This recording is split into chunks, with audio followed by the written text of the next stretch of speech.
Hi hello అండి, ఎలా ఉన్నారు? బాగున్నారా? నేను చాలా బాగున్నాను. మీరు కూడా బాగుండాలని మనస్ఫూర్తిగా కోరుకుంటున్నాను. టాపిక్ ఏంటంటే నేను ఇల్లు చూడడానికి వెళ్ళాను. ఇల్లు చూడడానికి వెళ్తే ఆ ఇల్లు అంట 15,000 చెప్పారు. డబుల్ బెడ్రూమ్ ఇల్లు చాలా బాగుంది. 3rd floor apartment.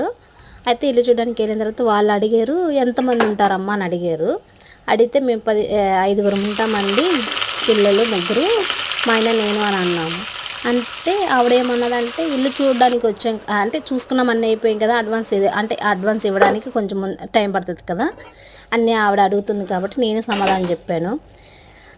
అయితే ఇద్దరు ముగ్గురికి ఇస్తామమ్మా, 5గురికి అయితే మనం 15,000 రెంట్ కట్టించుకుంటారు కానీ ఇద్దరు ముగ్గురే ఉంటారా?